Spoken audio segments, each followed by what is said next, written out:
പവർക്കട്ടിൽ വലഞ്ഞ കേരളത്തിലെ ജനങ്ങൾ പ്രതികരിക്കുന്നവരെയും വിമർശിക്കുന്നവരെയും നിശബ്ദരാക്കാൻ ശ്രമിക്കുന്ന വി.ഡി. സതീശൻ സർക്കാരിന്റെ പോലീസ്. കേരളത്തിലെ ജനങ്ങൾക്ക് അഭിപ്രായ സ്വാതന്ത്ര്യമില്ലേ? ഇന്ന് നമ്മൾ കണ്ടത് ആലപ്പുഴയിൽ നിന്ന് നമ്മൾ കണ്ടൊരു കാഴ്ചയുണ്ട്.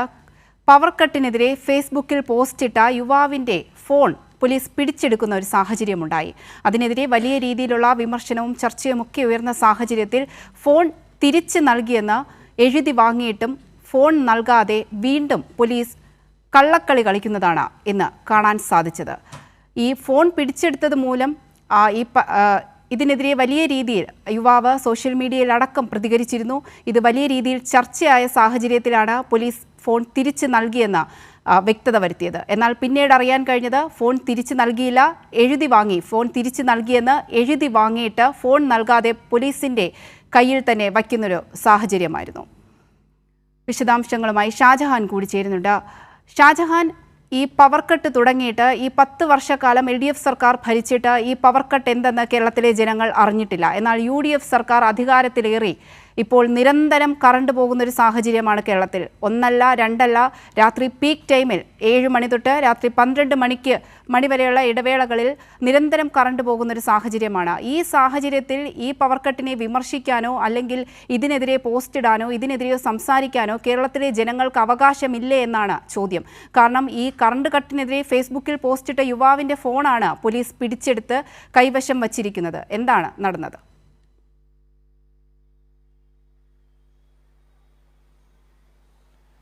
അവന്തിക ഇന്നലെ രാത്രി 10 മണിക്ക് കറണ്ട് പോയി. അതിനുശേഷം രാത്രിയിൽ ഏതാണ്ട് 2 മണിക്കും അതിനിടയ്ക്കും ഇങ്ങനെ ഇടവിട്ട് കറണ്ട് പോയിക്കൊണ്ടിരിക്കുന്നു. 2 കുഞ്ഞു കുട്ടികളുള്ള ഒരു പിതാവ് കുട്ടികളെ ഉറക്കാൻ കഷ്ടപ്പെടുന്നു. കാര്യം കറണ്ട് ഇല്ലാതെ വന്നതിന് ശേഷം, ഇത്തരത്തിൽ നിരന്തരം പവർ കട്ട് വന്നതിന് ശേഷം അദ്ദേഹം ഒരു ബാറ്ററി വെച്ച് വർക്ക് ചെയ്യുന്ന ഒരു ഫാൻ മാച്ച് കയ്യിൽ വെച്ചിട്ടുണ്ട്. കാര്യം കറണ്ട് പോയാൽ അപ്പം തന്നെ കൊതുകിൻ്റെ ശല്യം കൂടുതലായതുകൊണ്ട് കുട്ടികൾ എഴുന്നേക്കും, കരയും. അതുകൊണ്ട് കുട്ടികളെ ഉറക്കണം, അവരെ രാവിലെ. അങ്ങനെ വളരെയധികം ബുദ്ധിമുട്ടുന്ന ഒരാൾ രാത്രിയിൽ എഴുന്നേറ്റിരുന്നുകൊണ്ട് ഒരു പോസ്റ്റ് ഇടുന്നു. ആ പോസ്റ്റ് പിറ്റേ ദിവസം തന്നെ പോലീസ് ഒരു പരാതിയുണ്ട് എന്ന് പറഞ്ഞിട്ടാണ് വിളിച്ചു വരുന്നത്. പക്ഷേ ഈ പരാതിക്കാരൻ്റെ അഡ്രസ്സോ പേരോ ചോദിച്ചിട്ട് കൃത്യമായിട്ട് പോലീസ് ഇനിയും നമുക്ക് നൽകിയിട്ടില്ല. അങ്ങനെ പരാതി ഉണ്ടെന്ന് പറഞ്ഞ് വിളിച്ചു വരുത്തി ഈ ഫോൺ DYSP പറഞ്ഞിട്ടാണ് എന്ന് പറഞ്ഞ് ഫോൺ കൈക്കലാക്കുന്നു. അതിനുശേഷം ഇന്ന് രാവിലെ വാർത്തകൾ വരുന്നു. ഈ വാർത്തകൾ വന്നതോടുകൂടി പോലീസിന് ഇതിന് കൃത്യമായിട്ടൊരു മറുപടി പറയാൻ കഴിയുന്നില്ല. രാവിലെ പോലും DYSP ചോദിച്ചപ്പോൾ അദ്ദേഹം പറഞ്ഞത് അത് ഫോൺ അദ്ദേഹം സ്വമേധയാ തന്നിട്ട് പോയതാണ്, അതിൻ്റെ അകത്ത് ഞങ്ങൾ പരിശോധിക്കാനായിട്ട് തന്നിട്ട് പോയതാണ് എന്നാണ് പറഞ്ഞത്. പക്ഷേ നമ്മൾ ശരിക്കും പരാതിക്കാനല്ല ഈ പോലീസ് പ്രതിയാക്കിയ കക്ഷിയോട് ചോദിച്ചപ്പോൾ അദ്ദേഹം പറയുന്നത് പോലീസ് സ്റ്റേഷനിൽ വിളിച്ചു വരുത്തുകയും 2 മണിക്കൂറോളം പോലീസ് സ്റ്റേഷനിൽ നിർത്തുകയും അതിനുശേഷം മൊബൈൽ ഫോൺ വാങ്ങിച്ചു വെച്ചിട്ട് നാളെ രാവിലെ പരാതിക്കാരൻ വരും, നാളെ രാവിലെ എത്താൻ പറഞ്ഞു വിടുകയാണ് ചെയ്തത്. അങ്ങനെ ഇന്ന് രാവിലെ മാധ്യമങ്ങളിലൂടെ ഈ വാർത്തകൾ പുറത്തു വന്ന സാഹചര്യത്തിൽ പോലീസ് വെട്ടിലാകുകയും പരാതിക്കാരൻ സ്വാഭാവികമായിട്ടും പോലീസ് സ്റ്റേഷനിൽ എത്തിയില്ല. പരാതിക്കാരൻ ആരാണെന്ന് ചോദിച്ചിട്ട് അയാളുടെ അഡ്രസ്സുമില്ല. അങ്ങനെ ഇന്ന് ഉച്ചയോടുകൂടി ഫോൺ തിരിച്ചു നൽകുമെന്ന് പറയുന്നു. ഉച്ചയ്ക്ക് അയാളെ വിളിച്ചു വരുത്തി അയാളിൽ നിന്ന് എഴുതി വാങ്ങിച്ച് ഫോൺ നൽകുന്നു. ഫോൺ നൽകി ഏതാണ്ട് 10 മിനിറ്റ്, അപ്പോൾ മാധ്യമങ്ങളോടൊക്കെ പറയുന്നു ഫോൺ തിരിച്ച് കിട്ടിയെന്ന് പറഞ്ഞ് നമ്മൾ വാർത്ത കൊടുക്കുന്നു. അതിന് 10 മിനിറ്റിന് ശേഷം വീണ്ടും ഫോൺ DYSP പറഞ്ഞു ഫോൺ വാങ്ങിച്ചു വെക്കാൻ പറയുന്നു. അങ്ങനെ വീണ്ടും ഫോൺ കൊടുക്കുന്നു. അങ്ങനെ വളരെ നാടകീയമായ സംഭവങ്ങൾ. അതിനുശേഷം ഫോൺ ഇപ്പോൾ ഏതാണ്ട് അല്പസമയം മുൻപ് അദ്ദേഹത്തിന് വീണ്ടും തിരിച്ചു കിട്ടി എന്നാണ് ഞാൻ മനസ്സിലാക്കുന്നത്. അതിനിടയിൽ നമ്മൾ നടന്ന സംഭവങ്ങളെന്ന് വെച്ചാൽ DYSP ഓഫീസിൽ വിളിച്ചു വരുത്തി ഇദ്ദേഹത്തെ ഭീഷണിപ്പെടുത്തുന്ന ഒരു രീതി ഉണ്ടായി. ഇത്തരം കാര്യങ്ങളൊന്നും തന്നെ പുറത്തു പറയുന്ന കാര്യം. രാവിലെ ഇദ്ദേഹം മാധ്യമങ്ങളോടൊക്കെ വളരെ കാര്യമായിട്ട് എല്ലാ കാര്യങ്ങളും സംസാരിച്ചിരുന്നു, പങ്കുവച്ചിരുന്നു.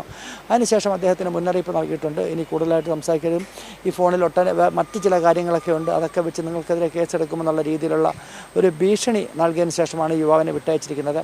നമുക്ക് മനസ്സിലാക്കാൻ കഴിയുന്നത് കാര്യം കഴിഞ്ഞ 10 വർഷത്തിനിടയിൽ മുഖ്യമന്ത്രിക്കെതിരെ മറ്റ് മന്ത്രിമാർക്കെതിരെ നിരവധി പോസ്റ്റുകൾ, പുറത്ത് പറയാൻ പോലും കഴിയാത്ത തരത്തിലുള്ള പോസ്റ്റുകൾ ഉണ്ടെങ്കിൽ പോലും ഒരാളെ പോലും കസ്റ്റഡിയിലെടുക്കുകയും അറസ്റ്റ് ചെയ്യുക, അങ്ങനത്തെ കേസുകളൊന്നും നമ്മൾ സാധാരണ കണ്ടിട്ടില്ല.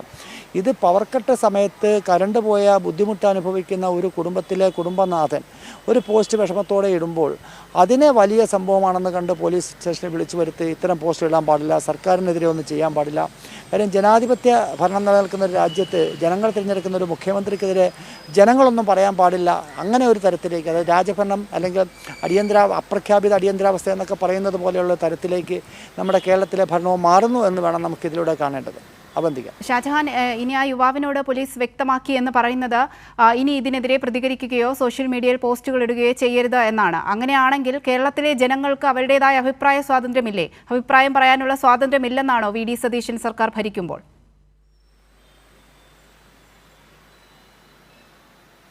തീർച്ചയായിട്ടും മുഖ്യമന്ത്രിയുടെ ഓഫീസിൽ നിന്ന് പരാതി വന്നു എന്നുള്ളതാണ് നമുക്ക് മനസ്സിലാക്കാൻ കഴിയുന്നത്. അങ്ങനെ വന്നൊരു പരാതിയുടെ അടിസ്ഥാനത്തിലാണ് ഇത്ര വലിയ ഒരു നടപടിയിലേക്ക് പോലീസ് പോകാൻ തീരുമാനിച്ചത്. പക്ഷേ ഇതിൻ്റെ അകത്ത് ചില പ്രശ്നങ്ങൾ പോലീസിന് അഭിമുഖീകരിക്കേണ്ടി വന്നു. കാര്യം ഒരാൾ വ്യക്തിപരമായിട്ട് ഉപയോഗിക്കുന്ന ഫോൺ എടുത്ത് പരിശോധിച്ച് അതിലുള്ള കാര്യങ്ങളൊക്കെ വെച്ച് കേസെടുക്കുക എന്ന് വെച്ചാൽ നടക്കുന്ന കാര്യമല്ല. കാര്യം മുഖ്യമന്ത്രിക്കെതിരെ പറഞ്ഞു എന്ന് പറയുമ്പോൾ പോലും മുഖ്യമന്ത്രി എന്ന പേരുപയോഗിച്ചുകൊണ്ട് അദ്ദേഹം എവിടെയും അതിൻ്റെ അകത്ത് പറഞ്ഞിട്ടില്ല.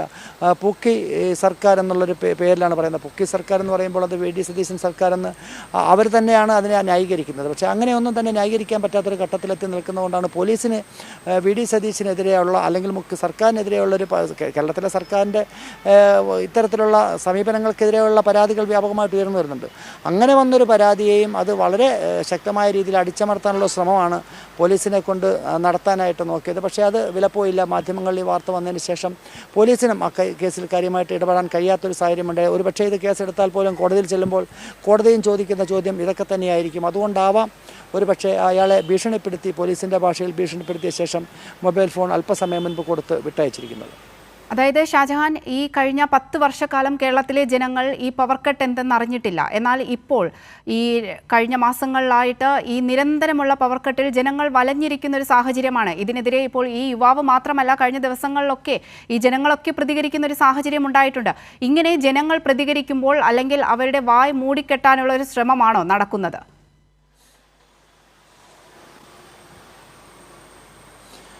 അവന്തിക, ഈ പോസ്റ്റ് പരിശോധിച്ചാൽ അല്ലെങ്കിൽ അത് ജനങ്ങൾ കണ്ടു കഴിഞ്ഞാൽ മനസ്സിലാകുന്നൊരു കാര്യമുണ്ട്. കാര്യം ഈ പോസ്റ്റിൽ വളരെ കൃത്യമായിട്ട് ഒരു പിതാവിൻ്റെ നൊമ്പരം നമുക്ക് മനസ്സിലാക്കാൻ സാധിക്കും. കാര്യം രാത്രി ഏതാണ്ട് 2 മണി 3 മണി സമയത്ത് അദ്ദേഹം ഉറക്കമുളച്ചിരുന്ന് സ്വന്തം കുട്ടികളെ ഉറക്കുന്ന ഒരു കാഴ്ച, അതും തൻ്റെ കൈവശമുള്ള ബാറ്ററി വെച്ച് ഉപയോഗിക്കുന്ന ഒരു ഫാൻ ഉപയോഗിച്ച് കുഞ്ഞിനെ കൊതുക് കുത്താതെ 2 കുട്ടികളെ ഉറക്കുന്ന ഒരു കാഴ്ച. അപ്പോൾ ആ സമയത്ത് സ്വാഭാവികമായിട്ടും ഒരു പിതാവിനുണ്ടാകുന്നൊരു മനോവേദന, അല്ലെങ്കിൽ കഴിഞ്ഞ 10 വർഷമായിട്ട് ഇങ്ങനെ ഒരു ബുദ്ധിമുട്ടുണ്ടായില്ല. അദ്ദേഹം പറഞ്ഞൊരു കാര്യം, ഇതിനുശേഷം അദ്ദേഹം ഇപ്പോൾ വീട്ടിൽ ഇൻവെർട്ടറും അതോടൊപ്പം തന്നെ ഇപ്പോൾ ബാറ്ററി കൊണ്ട് ഉപയോഗിക്കുന്ന ഫാനും ഒക്കെ വാങ്ങിച്ചു വെച്ചിട്ടുണ്ട്. കാര്യം കറണ്ട് ഏത് സമയത്ത് പോകും, ഏത് സമയത്ത് വരും എന്നൊന്നും കൃത്യമായിട്ട് പറയാൻ സാധിക്കില്ല. പക്ഷേ കഴിഞ്ഞ 10 വർഷം അങ്ങനെ ആയിരുന്നില്ല, ഇതിൻ്റെ ഒന്നും ആവശ്യമുണ്ടായിരുന്നില്ല എന്ന് അദ്ദേഹം പറയുന്നു. പക്ഷേ അങ്ങനെയുള്ള ബുദ്ധിമുട്ടുകൾ അനുഭവിക്കുന്ന കറണ്ട് ചാർജൊക്കെ കൊടുത്ത് നമ്മൾ കറണ്ട് ഉപയോഗിക്കുമ്പോൾ യാതൊരു മുന്നറിയിപ്പും ഇല്ലാതെ കറണ്ട് പോകുന്നു, അതിനെതിരെ യാതൊരു പരാതിയുമില്ല. പക്ഷേ അങ്ങനെ കറണ്ട് പോകുമ്പോൾ ആ ബുദ്ധിമുട്ടുകൾ പുറത്ത് കാണിക്കുമ്പോൾ, അല്ലെ സർക്കാരിനെതിരെ അതൊരു വിമർശനമായിട്ട് വരുന്നു എന്ന് തോന്നുമ്പോൾ അവർക്കെതിരെ കേസെടുക്കുന്നൊരു സമീപനമാണ്, അല്ലെങ്കിൽ കേസെടുപ്പിക്കുന്നൊരു സമീപനമാണ് നമുക്കിവിടെ കാണാൻ സാധിക്കുന്നത്. അവന്തിക, അതായത് സർക്കാരിൻ്റെ ഭാഗത്ത് നിന്ന് എന്തെങ്കിലും തെറ്റുകുറ്റങ്ങൾ ഉണ്ടായാൽ അത് ചൂണ്ടിക്കാട്ടാൻ പാടില്ല, അല്ലെങ്കിൽ അത് വിമർശിക്കാൻ പാടില്ല, അത് കണ്ടുകൊണ്ട് മിണ്ടാതിരിക്കണം എന്നാണ് ഇപ്പോൾ ഈ വി ഡി സതീശൻ സർക്കാരിൻ്റെ ന്യായം. അതിനനുസരിച്ചാണ് ഇപ്പോൾ സതീശൻ സർക്കാരിൻ്റെ പോലീസും ജനങ്ങളോട് പെരുമാറുന്നത്.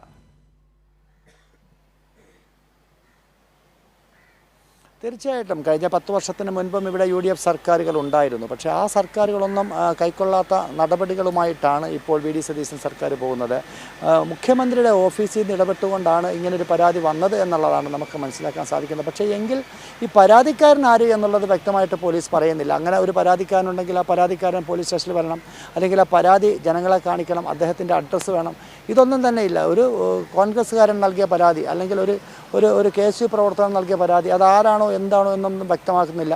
അപ്പോൾ തന്നെ നമുക്ക് മനസ്സിലാക്കാം പോലീസിൻ്റെ അകത്ത് എന്തോ കള്ളക്കളി നടത്തുന്നുണ്ട്. മുകളിൽ നിന്ന് വന്നൊരു സമ്മർദ്ദത്തിൻ്റെ അടിസ്ഥാനത്തിൽ പോലീസ് ഒരു കേസെടുക്കുന്നു. പക്ഷേ അങ്ങനെ ഒരു കേസെടുക്കുമ്പോൾ പരാതിക്കാരനെ സ്വാഭാവികമായിട്ടും ചൂണ്ടിക്കാട്ടേണ്ടതാണ്. അങ്ങനെ പരാതിക്കാരനില്ലാത്തൊരു കേസായതുകൊണ്ടാവാം ഒരു പക്ഷേ പോലീസിന് നടപടികളുമായിട്ട് മുൻപോട്ട് പോകാൻ കഴിയാതെ വന്നതും. അതല്ല എങ്കിൽ മുഖ്യമന്ത്രിയുടെ ഓഫീസ് ഇടപെട്ടു എന്ന് പറയുമ്പോൾ അത് സ്വാഭാവികമായിട്ട് ഈ വാർത്തകൾ വരുമ്പോൾ അത് മുഖ്യമന്ത്രിക്കും മുഖ്യമന്ത്രിയുടെ ഓഫീസിനും സർക്കാരിനും ഒക്കെ തന്നെ എതിരായിട്ട് വരുന്നൊരു സാഹചര്യം ഉണ്ടാകും. അതൊക്കെ കൊണ്ടാവാം ഒരു പക്ഷേ ഫോൺ തിരിച്ചു കൊടുത്തുകൊണ്ട് തൽക്കാലം പോലീസ് ഇതിൽ നിന്നും തടി ഊരിയിരിക്കുന്നത്.